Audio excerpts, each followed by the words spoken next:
말씀은 그 폭로의 종류에 따른 문제가 아니고 삶의 원리의 차이에서 이제 빚어지는 문제 같습니다. 지금은 모든 사건이 실시간으로 전파가 되고 또 검증되고 다시 한번 뒤집어지는 몇 차례 이제 반전 과정을 거쳐요. 그러니까 과거의 아날로그적인 긴 검증 과정을 거치는 것은 옳은 폭로고 또 지금은 급격하게 모든 사태가 날 것으로 드러나는 것은 반드시 나쁘다 이렇게 말하기보다도요. 또 하나 거기에 개입된 문제는 지금의 이 경찰, 검찰, 그다음에 언론 권력에 대해서 사회적 신뢰가 상당히 낮아져 있는 상태입니다. 다시 말해서 긴 검증 과정이라는 게 다른 권력 개입을 통해서 사태가 조작될 수 있는 위험성이 상당히 크기 때문에 급박하게 모든 진실이 드러나기를 원하는 그런 분위기도 상당히 있습니다. 근데 그걸 지금 얘기하고자 하는 게 아니고요. 우리가 지금 폭로라는 용어를 쓰는데 이 폭로라는 단어는 지극히 모든 것을 아우르고 있습니다. 예. 은폐된 것이 드러나는 모든 것을. 그래서 그것이 이 상위의 용어로 폭로라고 썼다 하더라도 개별 사건은 구체화시켜서 표현할 필요가 있습니다. 그러니까 우리가 잘 알고 있는 몇몇 사례를 한번 예를 들어보죠. 저는 그 강용석 의원의 박원순 시장 병역 비리에 관련된 발표는요. 이건 폭로일 수 없다고 생각이 듭니다. 모함이고 마타도입니다. 우리가 잘 알고 있지만 자신의 그 곤경을 벗어나기 위해서 처음엔 허경영이라는 정치인과 비슷한 행태를 보였어요. 고소고발, 집착남, 화성남 할 때는 정치 삐에로입니다. 광대짓까지에 대해서는 그냥 재밌게도 바라보고 자기 곤경에 빠진 사람이 저런 몸부림으로 벗어나는 그런 방법도 있구나. 노이즈 마케팅의 한 진술을 보는 거였는데 이런 분이 갑자기 정의의 옷을 입기 시작합니다. 병역비리라든지 또는 무슨 조세, 세금 관련해갖고 온갖 걸 드러내는데 이 핀트가 어긋났죠. 당연히 어떤 이 흑심이 있었으니까. 길게 얘기할 건 아닙니다만 박원순 시장은 국정원의 고발 관계에 있는 사람입니다. 톡톡이 다 사찰당하고 뒷수사를 당하고 있는 사람이 병무청을 움직이고 병원을 조직적으로 움직여서 이건 정황적으로도 성립이 안 되는 얘기인데 어쨌든 일단 저지르고 보자 하는 모함 성격의 것이다. 그러니까 폭로의 하위 단계. 제가 몇 개만 사례를 더 들겠습니다. 짧게 말하겠습니다. 오늘 또 얘기 속에 많이 나오겠지만 일각에서는 선관위 홈페이지 디도스 공격 사태라고도 부르고 또 다른 쪽에서는 12.6 부정선거라고도 부르는 사건이 있습니다. 이게 폭로인가? 나는 꼼수다의 김어준 씨가 여기서 말한 건데 그 방송을 들었는지 안 들었는지를 좀 확인하고 싶어요. 들었다면 이건 폭로가 아니라 주장이고 재언이고 언론 용어로 하자면 칼럼 같은 겁니다. 뭘 얘기한 거냐면 정황적으로 여러 가지 이러저러저러 혐의가 있다. 그러니 언론이 취재해달라. 이 요구를 한 일입니다. 폭로가 아니고. 하나만 예를 더 들까요? 나경원 서울시장 후보의 1억 원 피부시업 사건. 이거는 말이죠. 이거는 무슨 폭로가 아니라 시사인이라는 잡지사의 기자의 탐사 보도입니다.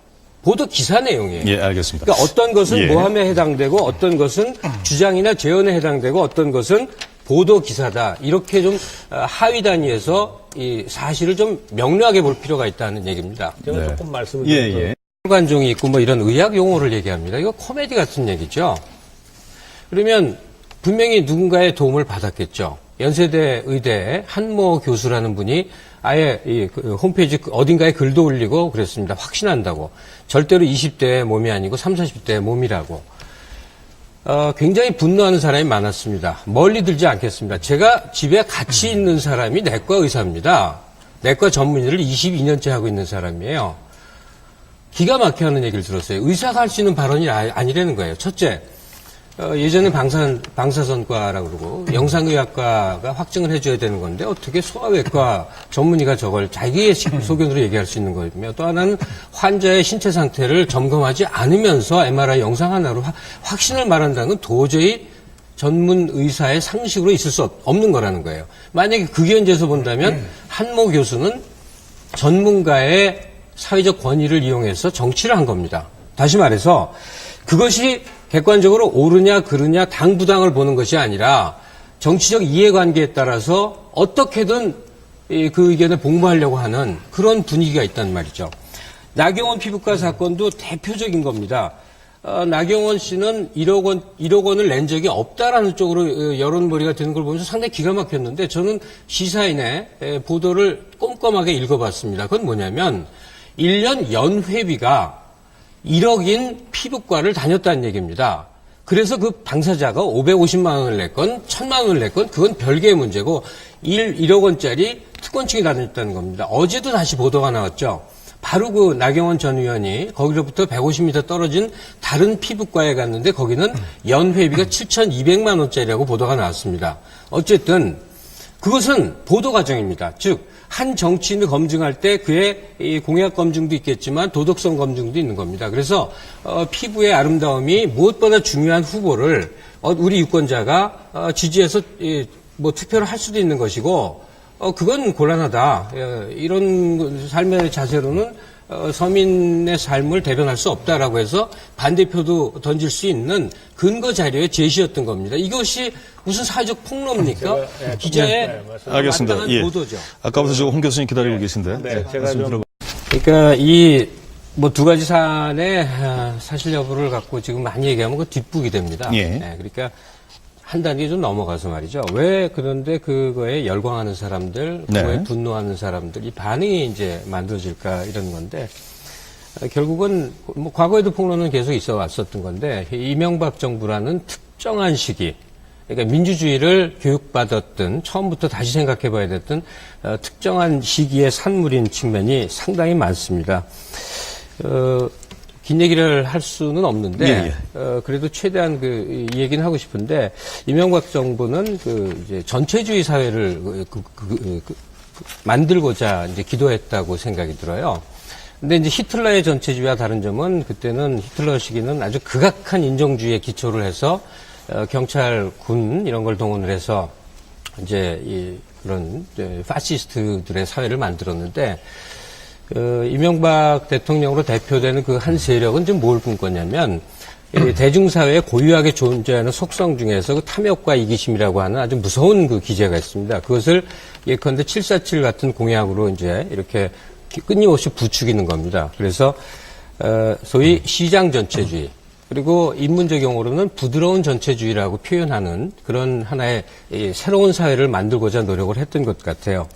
근데 그 기도가 상당한 정도로 뭐에 뒷받침을 받았냐면 국가 권력의 뒷받침, 뭐 밥줄을 끊는다든지 고소고발에 의해서 뭐 발언을 못한다든지 하는 분위기를 상당히 익어가는 듯 하다가 SNS라고 하는 날 것 그대로가 드러나는 그 상황의 변화에 의해서 좌초가 되는 과정을 우리는 겪고 있습니다.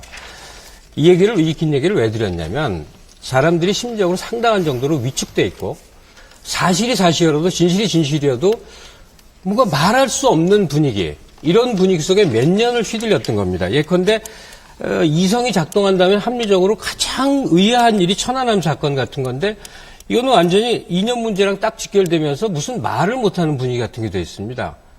자기가 합리적으로 생각해봐도 이거 굉장히 뭐뭐가 어떻다라고 하는 의견을 가져도 말 못하는 분위기가 된 겁니다.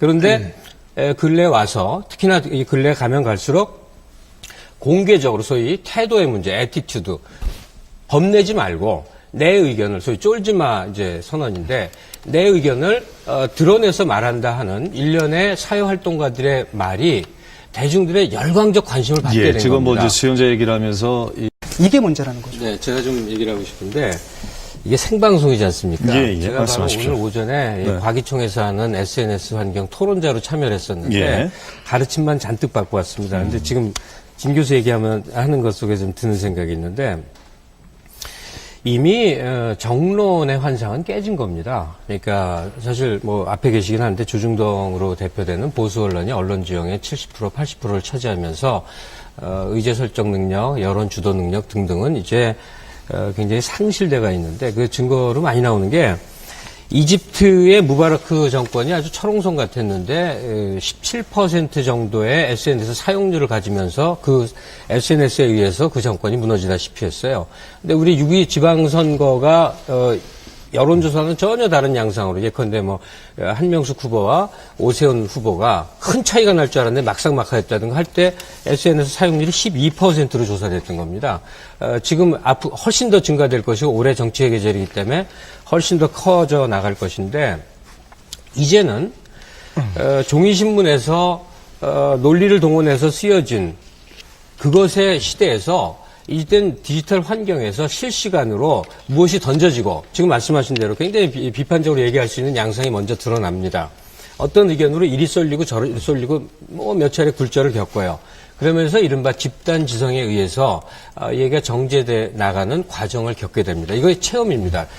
컴퓨터 환경에서 새롭게. 그런데 여기서 우리가 섬세하게 봐야 될 게 있어요. 예. 그냥 SNS로 뭉뚱그려 얘기하는데 페이스북이 있고 트위터가 있고 뭐 여러 가지가 있는데 즉 자기가 노출되는 공간에서는 사람들은 상당한 정도로 정제된 의견을 표현하고 또 무엇보다도 자기를 좀 더 나은 인간으로 보여주고 싶어하고 거기서 아주 인기를 끄는 젊은이들의 이것이 세 가지가 있다는데 하나가 어려운 환경에 처한 사람 도와주자 할 때 캠페인 할 때 와르르 몰려들고 알겠습니다. 동물 사랑한다는 얘기가 이게 굉장히 선입니다. 그렇다면 우리가 얘기하는 악성 쓰레기와 같은 정말 이제 침뱉고 싶은 얘기들이 떠돌아다니는 공간은 무슨 기사 댓글이나 게시판 문화에서 있는 거예요. 이게 이원화되어 예, 있다는 얘기예요. 알겠습니다. 그럴 때 우리나라의 유력한 금융사들이 또는 자산가들이 몇백억씩 돈 안 냅니다. 그러니까 거기에 근거해서만 봐도 여러 가지 의혹이 있을 수 있는데 노무현 정부 하에 검찰 얘기를 하시는데 그거는 정말 아시면서 하는 얘기 아닙니까? 검찰 조직이 정치 조직 아닙니까? 검찰은 조중동 언론과 여의도 정당과 더불어서 가장 정치를 하는 집단입니다. 지금 선거 40일 앞두고 노무현 대통령 가족들에 대한 또 수사를 시작했습니다. 이거는 선거 활동을 하고 있는 거죠. 이명박 대통령도 이번에 야당 지도자들 막 거론하면서 공무원의 중립 의지를 명백히 벗어나면서 위배를 하면서 일종의 선거운동을 하는 겁니다. 다시 말해서 우리나라의 검찰 조직, 국가 최고 지도자까지도 이 나라에서 지켜야 될 그 기본적인 것을 위배하고 있는 거예요. 자, 이 얘기를 하려고 했던 건 아니고 네네. BBK가 짧게 갖고 있는 정리해 주시죠. 합리적 의혹을 얘기하려고 잠깐 했던 건데 네네. 이 사건 내용으로 밑으로 들어가서 얘기를 하면 한두 끝도 없는데 도대체 폭로라는 성격, 폭로를 뭘로 볼 것이냐 이걸 저희는 이 검증 책임에 대해서 얘기를 하고 있습니다. 검증 책임을 얘기를 하자는 말이죠. 예. 잠시 후에 그러면 우리 홍 교수님 얘기를 듣고 다시 정리 좀 하죠. 예. BBK 사건은 모든 역사는요, 소수 지배 집단이 자신들의 편익에 기초해서 사회를 질서 지으려고 한 역사입니다. 현대사회 와서는 그것을 여론 지형에서 주로 이제 추구하고 그렇습니다. 그러니까, 핵심은 방점은 질서에 있습니다. 항상 조용하고 안정적이고 조화로운 사회에 대한 어떤 환상을 제공합니다. 그런데 그런 사회는 하나도 없습니다. 우리가 부러워하는 역사상의 민주주의 선진국들은 다 피비린 나는 싸움의 과정과 끝없는 사회의 혼란처럼 보이는 양상 속에 계속 뒤집어지는 과정 속에 지금도 그렇게 계속 가고 있는 겁니다. 지금은 진실이 노출돼서 유통돼서 정립되는 과정이 근본적으로 바뀌는 과정 속에 우리가 놓여 있습니다. 즉 보수 언론으로 중심되어 있는 기성 매체들이 영향력을 현저히 잃고 있고 이제는 새로운 디지털 매체를 중심으로 하는 살아있는 날것의 언어들이 이렇게 날뛰는 때입니다. 그러면 분명히 사회적으로는 이런 억압을 합니다. 정리해 주시기 바랍니다. 정제되지 않은 것, 역기능 뭐 이런 겁니다. 그래서 법도 만들어야 되고 모두에서 자꾸만 이걸 질서 있게 이렇게 만들려고 하는 기도들이 있는데 모든 건강한 사회는 창조적 무질서입니다. 다시 말해서 여론 지형이 이 폭로에 의해서건 뭐에 의해서건 끊임없이 출렁이면서 우리들은 하나하나 일종의 양식을 획득해 나갑니다. 네. 신뢰할 만한 것과 아닌 것을 선별해내는 능력과 또 수준 있게 토론할 수 있는 것들이 대중들이 저절로 하나하나 성장해 나가는 과정인데 그 과정 자체를 막으려는 기도에 대해서 저항해야 됩니다. 알겠습니다. 예. 저는 오늘